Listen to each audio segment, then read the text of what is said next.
Okay, welcome to how I spend my Sunday mornings. What I'm going to do today is I'm going to take a basic setup I use all the time, and I'm going to see how good I can make it. You don't need to do this at all. This is just an experiment for me to do on a Sunday morning because I have time, and I always like to do this on my days off because then I'm better. Anyways, this is going to be how I make this super simple stuff as best I can. And this is just an experiment for me to see how it looks when I change things.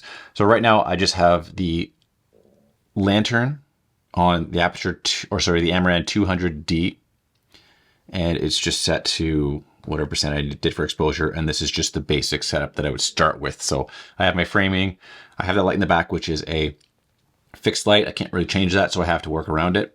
That's the tube that's above me here. It's pretty bright. So right now I'm at ISO 400, 2.8. I'm shooting on the 35, 1.4 G Master.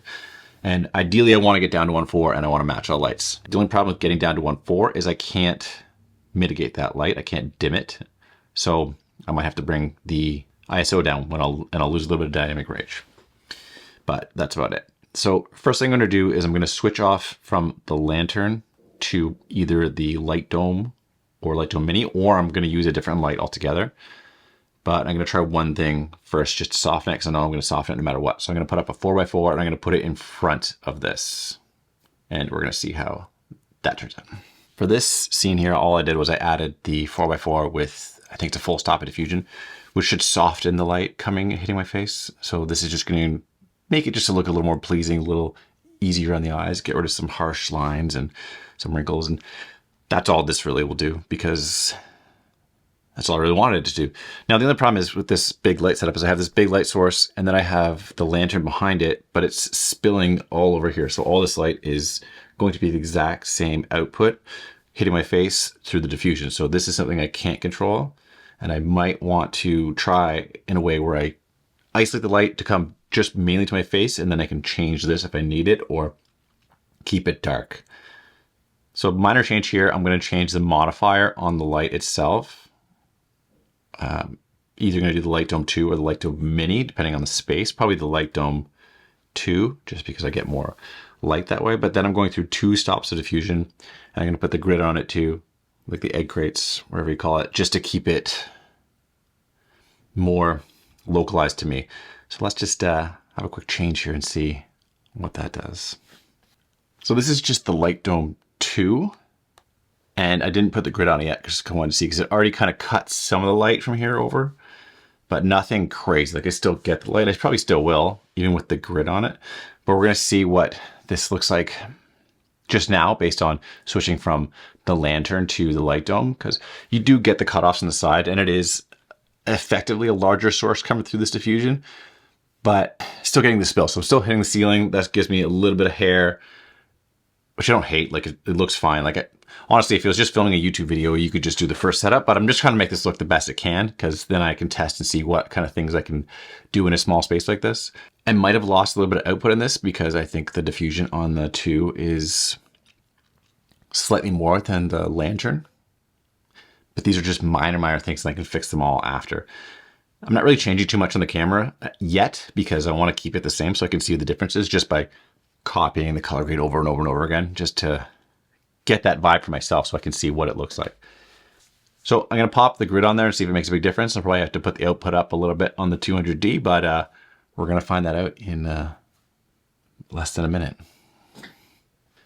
Okay, so I immediately lost a ton of output. Like it really brings the light in here, and I'm definitely underexposed. So I'm going to bring this up and I'm going to look at this nice app that I got. And right now I'm at 100% on the light dome, and I think it's still probably too dark. Now, it's not the worst, and the exposure tools on this creator app tell me that I'm under what I'd want to be for exposure. So what I might do, just to get this crazy, is bring my ISO up to 800. Now, the only problem with bringing the ISO up to 800 is the backlight over here hasn't changed. I haven't diffused that at all. Nothing's different about it. So when I bring the ISO up, it's going to get brighter as well. So right now I'm back to the same exposure I was with the other modifiers, except I brought the ISO up by double.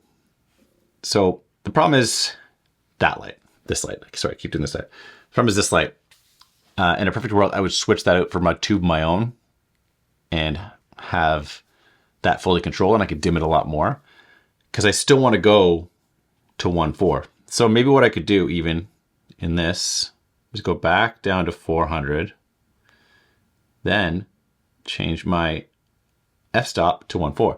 Now I'm actually a little more exposed than I want to be, so I can bring this light down and bring myself right to the sweet spot, or the spot that I like to expose to, which is 50 IRE, or just around 50 IRE, because then you get this nice little look and separation. And this brings me to my next point. So to make the scene look nicer from when I initially started at 2.8, I brought it down to 1.4, because then I get a little more separation, the bokeh looks a little nicer, you're more focused on me. So right now I have the softest light I can get. It's pretty directional here. You still get some shadows here, but it's much better, I think. I have to grade this a little bit and see if I can get it to look the same, but the changes I've made so far are good. Now, you're going to be going for a look every time you do something, so this is not a constant. You wouldn't do this every time. I probably wouldn't do this very often, to be honest, but I just want to see what I can control and what I can do here. So my next steps are either to deal with this light over here, take it down and put something else up there so I can control everything, or I don't know. It's annoying, to be honest, because I can see right now it's the brightest thing in the image and your eyes would be drawn to that. So that's something I could change in post. I could just put a little vignette of myself or do something, but it sucks. Let me think on it. Let me figure it out.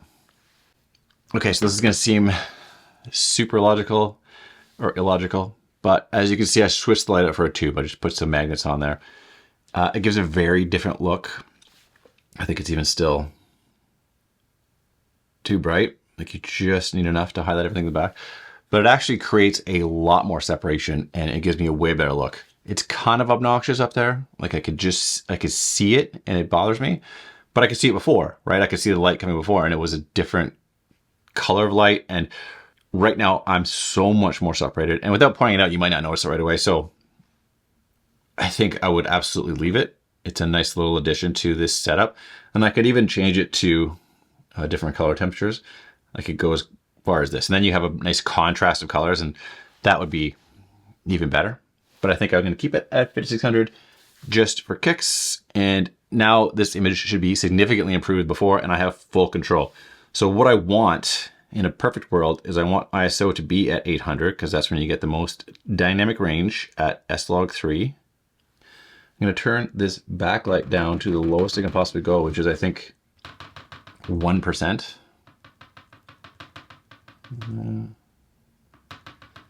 Can't slide it. I gotta tap it all the way down. Okay, there's 2%. That's fine for this idea. And then I'm going to take, because now we're exposed, which is great because I don't need as much output because I'm at 1.4 and I'm controlling everything. I'm going to bring this down to my sweet spot. Turn off this. So now we have a nice, properly exposed image. It's at 1.4. We're controlling all light. It looks noisy in this view monitor, and I'm not sure if that's because I'm at ISO 800 or I'm underexposed, but I seem to be exposed.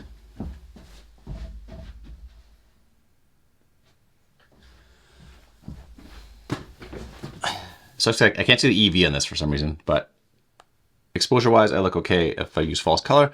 And this is where this is now. So this is a nice looking image. This is me separated. And I don't know what else I could possibly change. I might give myself a little hair light, and then I kind of want to light these guys. So I might put an MC in the case. I'm going to open the other case as well, give that a little zhuzh, and then I'm going to see if that improves everything. Okay, bye. Okay, so it just added a few pieces, nothing insane.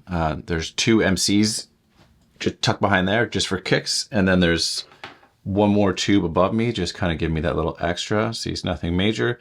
everything's at like 1% because I have everything controlled. I don't need to make it insane. Everything is dialed down to the lowest it can possibly go while being at ISO 800 and at 1.4. This should give me the most separation here and give me the best look. Now, the greatest thing about this is I could actually change all things if I wanted to get nuts. So say I wanted to go this one and give it a blue color. So see my hair is blue there. Then I can go back to the other, you see, and go to the gel and give it the exact same color. Just to give me some fun separation. And yeah, I don't think I would do the blue ever. Yellow or, no, don't really like any of these. I would probably just do nothing, to be honest. Keep it white.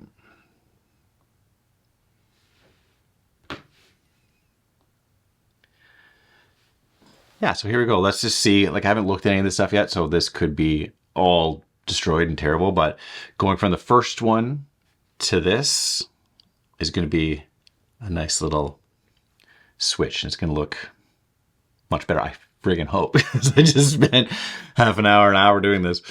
But this is a great interview setup, sorry, this isn't a great interview setup. This is a great YouTube setup, because if I could do this and control everything, I could keep the quality.